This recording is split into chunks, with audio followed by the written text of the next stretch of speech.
मैंने कल बताया कि average speed and average velocity पढ़ाऊंगा और क्या बताया था इंस्टेंटेनियस वेलोसिटी एंड एक्सेलरेशन पढ़ाऊंगा।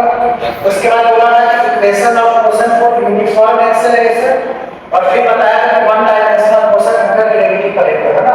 तो ये चार टॉपिक आज का टारगेट रहेगा कि आपका रिवीजन करवा दो। अच्छा रहेगा कि नोट्स निकाल लो, जहां मैं बोलूंगा कि ये नोट कर लो सिर्फ वही नोट करो, ठीक है। अब चलो, तो सबसे पहले डिस्टेंस एंड डिस्प्लेसमेंट में क्या अंतर है आपको जानते हैं।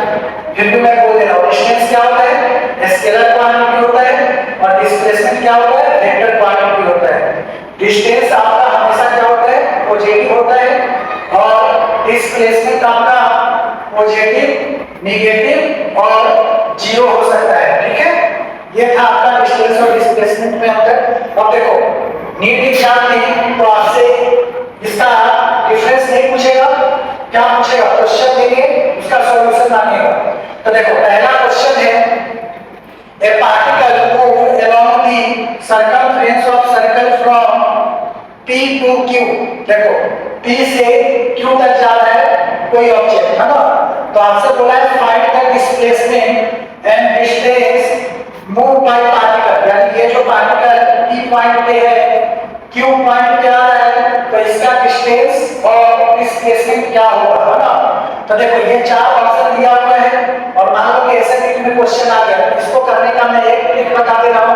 वो ट्रिक क्या है, देखो आप लोग जानते हो कि थीटा बराबर क्या होता है, L बाई आर। थीटा बराबर क्या होता है, L बाई आर। थीटा किसमें लेना होता है, रेडियंस में लेना होता है, ये भी पता है। तो अगर एंगल, ये बताओ एंगल कितने डिग्री का बन रहा है, 90 डिग्री का बन रहा है ना।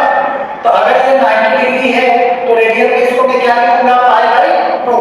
तब यहाँ पर थीटा की जगह मैंने पाई बाई 2 रख दिया, और L बाई आर है, तो यही एक आपका क्या है, डिस्टेंस है।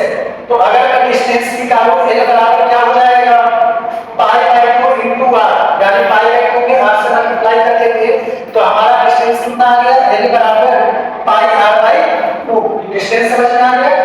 अगर मैं डिस्प्लेसमेंट की बात करूं तो डिस्प्लेसमेंट का मतलब क्या होता है, शॉर्टेस्ट डिस्टेंस, यही शॉर्टेस्ट डिस्टेंस है ना। तो डिस्प्लेसमेंट का मतलब शॉर्टेस्ट डिस्टेंस। शॉर्टेस्ट डिस्टेंस का मतलब देखो ये राइट एंगल ट्रायंगल बन रहा है, तो राइट एंगल ट्रायंगल में अगर ये 90 के हाइपोटेनस हो गया तो ये r और r है, तो इसका जब हाइपोटेनस निकालोगे तो क्या आ जाएगा, r/2। ये अगर सेम है तो r/2 आ जाएगा। अगर तुम निकालना चाहो तो क्या करोगे, ऐसे करोगे ना, r² + r², तो ये क्या बन जाएगा, √2r²। तो √2 तो अंदर ही रहेगा, एक r बाहर आ जाएगा। यानी अगर इस क्वेश्चन का आंसर क्लिक करना पड़ेगा तो कौन सा ऑप्शन क्लिक करोगे। पहले क्या पूछा था, पहले पूछा था डिस्प्लेसमेंट एंड डिस्टेंस। तो डिस्प्लेसमेंट क्या आया, √2r कहां पे है, देखो यहां पे है, यहां पे ये तो होगा नहीं और ये तो होगा नहीं, समझ में आया। अब √2r और हमारा डिस्टेंस कितना आया था, पाई r बाई 2, यानी ऑप्शन क्या हो जाएगा, सी। तो इस टाइप का क्वेश्चन करोगे एग्जाम में, बहुत अच्छा। अब आगे आ जाओ। अब मान लो इसके बाद मैंने, मान लो कि आपको कुछ स्पेशल केस दे दे, मान लो कि एंगल 90 डिग्री था, अब एंगल 60 दे दे, 30 दे दे, तब कैसे करेंगे।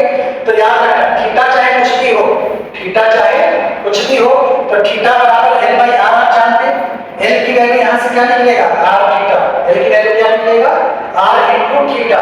तो डिस्टेंस हमारा क्या हो जाएगा, L बराबर r इनटू थीटा, और डिस्प्लेसमेंट क्या हो जाएगा, 2r sin थीटा बाई 2। ये आपका शॉर्ट ट्रिक है डिस्टेंस और डिस्प्लेसमेंट निकालने का। डिस्टेंस क्या हो जाएगा, r थीटा, और डिस्प्लेसमेंट क्या हो जाएगा, 2r sin theta by 2। For example जैसे देखो यहां पर उसी क्वेश्चन को मैं दोबारा करवाता हूं। तो बताओ थीटा कितना था, 90 डिग्री। तो डायरेक्ट बताओ डिस्टेंस क्या हो जाएगा, थीटा की जगह पाई बाई 2 रख देंगे, तो r पाई बाई 2 हमारा क्या आ गया, डिस्टेंस आ गया। और डिस्प्लेसमेंट के लिए इस फार्मूला में रखो, थीटा कितना रखोगे, 90 डिग्री, तो 90 का आधा कितना हो जाएगा, 45 डिग्री। तो 2r sin 45 कितना होता है, 1/√2। तो 1/√2 लिख दिया, यानी √2 से 2 को काटेंगे तो r/2 आ गया, तो सॉल्व से जल्दी आ गया। ऐसे ही मान लो 60 डिग्री है, एंगल कितना है, 60 डिग्री। तो बताओ डिस्टेंस क्या हो जाएगा, r थीटा, यही होगा ना, थीटा 60 डिग्री का मतलब कितना, पाई बाई 3। तो डिस्टेंस कितना आ गया, r पाई बाई 3, और displacement 2r sin theta by 2 करोगे, यानी